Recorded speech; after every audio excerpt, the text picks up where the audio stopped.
ఈరోజు హైకోర్టు తీర్పు నేపథ్యంలో ఫర్దర్ కోర్స్ ఆఫ్ యాక్షన్ గురించి న్యాయవాదులతో చర్చించడం జరుగుతూ ఉంది. ఈరోజు రాష్ట్ర ప్రజలకు తెలుసు, అందరికీ కూడా తెలుసు, రేవంత్ రెడ్డి గారి ప్రభుత్వం కేవలం డైవర్షన్ పాలిటిక్స్ లో భాగంగా కేటీఆర్ గారి పైన ఈ అక్రమ కేసు నమోదు చేయడం జరిగింది. ముఖ్యంగా రైతు బంధు విషయంలో వానాకాలం రైతు బంధు ఎగ్గొట్టి యాసంగి పంటకు కూడా చెప్పిన 15,000 కాకుండా కేవలం 6,000 రూపాయలు ఇస్తామని చెప్పి ప్రజల్లో తీవ్రమైన వ్యతిరేకతను ప్రభుత్వం ఎదుర్కొంటా ఉంది. ఏడాది పాలన తర్వాత అన్ని సర్వే రిపోర్టులలో కూడా ఈ ముఖ్యమంత్రి ఫెయిల్యూర్ సీఎం అని, ఈ ప్రభుత్వం ఫెయిల్ అయిందని చెప్పి ఈ రాష్ట్రంలో వచ్చిన అన్ని సర్వే రిపోర్టులు కూడా తెలియజేస్తా ఉన్నాయి. సో ఈ క్రమంలో మా అక్రమ కేసు పెట్టి ప్రజల యొక్క దృష్టిని మరల్చాలని ఒక డైవర్షన్ పాలిటిక్స్ కు రేవంత్ రెడ్డి గారు పాల్పడతా ఉన్నారు. మాకు తెలుసు రేవంత్ రెడ్డి గారు ఇలాంటి ఇంకా అక్రమ కేసులు చాలా పెడతారని, ఇంకా మాలాంటి చాలా మంది నాయకుల మీద కూడా ఇలాంటి అక్రమ కేసులు ఆయన పెడతాడని. వీటన్నిటినీ ఎదుర్కోవడానికి మేము సిద్ధంగా ఉన్నాం. మాకు తెలంగాణ ప్రజలు ముఖ్యం, ఈ రాష్ట్రం ముఖ్యం. ఎన్నో పోరాటాలతోని త్యాగాలతోని తెలంగాణ తెచ్చుకున్నాం. తెలంగాణ బాగుండడం, తెలంగాణ అభివృద్ది చెందడం, తెలంగాణ ప్రజల సంక్షేమం బీఆర్ఎస్ పార్టీకి అత్యంత ముఖ్యమైనది. మీరు ఎన్ని కేసులు పెట్టినా, మా మీద ఇంకా ఎన్ని రకాలుగా ఒత్తిళ్లు పెట్టినా ఈ రాష్ట్ర ప్రజలకు నువ్వు ప్రజలకు ఇచ్చిన 6 గ్యారెంటీలు అమలు చేసేదాకా నీ ప్రభుత్వాన్ని నిన్ను ఎట్టి పరిస్థితుల్లో వదిలిపెట్టం. రేవంత్ రెడ్డి అనుకుంటున్నాడు బ్లాక్ మెయిల్ రాజకీయాలతోనో, అక్రమ కేసులతోనో, అరెస్టులతోనో తన ప్రభుత్వం యొక్క తప్పిదాలను కప్పిపుచ్చుకుంటానో, మమ్మల్ని మానసికంగా బలహీనపరుస్తానని అనుకుంటా ఉన్నాడు. కానీ మేము మరింత బలంగా పోరాటం తప్ప ఎట్టి పరిస్థితుల్లో నీ అక్రమాలను గాని, నీ 6 గ్యారెంటీల అమలుపై నిన్ను ప్రశ్నించడాన్ని వదిలిపెట్టే ప్రశ్నే ఉత్పన్నం కాదు.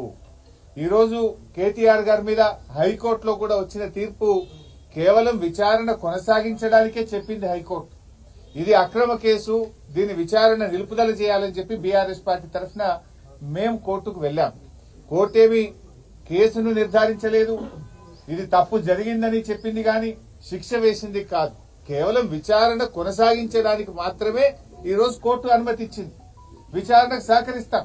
ఈ ముందు నుంచి కూడా కేటీఆర్ గారు 100% విచారణకు సహకరిస్తామని చెప్పాం. ఎందుకంటే మేము తప్పు చేయలేదు, అసలు అవినీతే జరగలేదు, రాష్ట్ర ప్రభుత్వం నుంచి 1 రూపాయి కూడా గ్రీన్ కో కంపెనీకి చెల్లించలేదు.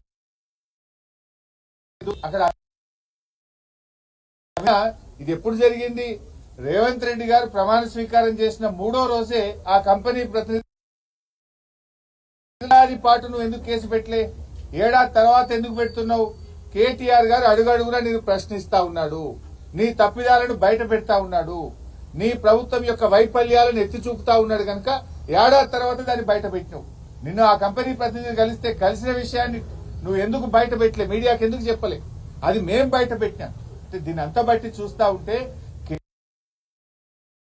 దృష్టి మరల్చడానికి ప్రభుత్వం చేస్తా ఉంది. నిన్నగాక మొన్న ప్రభుత్వం చేతులెత్తింది కదా.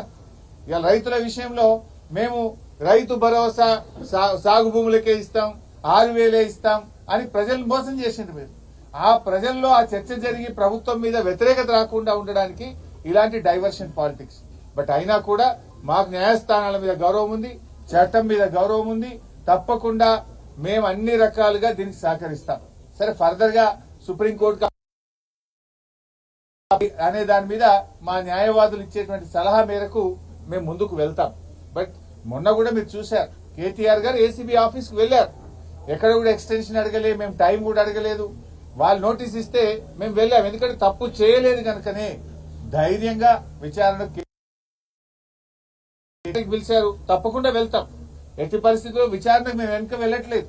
కాకపోతే ఈ ప్రభుత్వం తీరు బాగలేదు కనుక న్యాయవాదులతో నేను వెళ్తాననే కేటీఆర్ గారు అన్నారు తప్ప దాదాపు 45 నిమిషాలు విచారణకు వెళ్లడానికి రోడ్డు మీద నిలబెట్టినా కూడా ఓపిక్ గా కేటీఆర్ గారు ఏసీబీ ఆఫీస్ ముందు నిలబడ్డారు. దట్ మీన్స్ మేమేం తప్పించుకోవాలని కాదు, ఎందుకంటే మాకు తప్పు చేయలేదు అనేటువంటి పూర్తి నమ్మకం మాకుంది.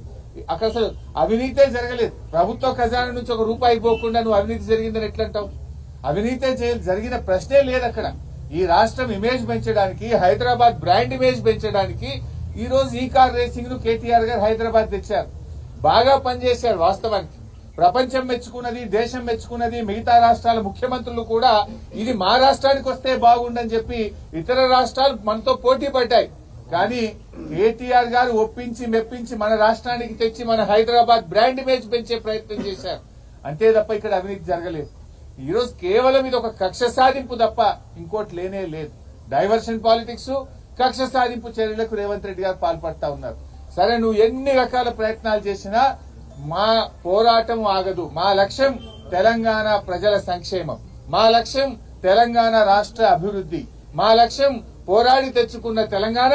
కేసీఆర్ గారు 10 ఏళ్ల కాలంలో అనేక రంగాల్లో ఈ రాష్ట్రాన్ని అగ్రభాగాన నిలబెట్టారు. అది కొనసాగింపే మా లక్ష్యం.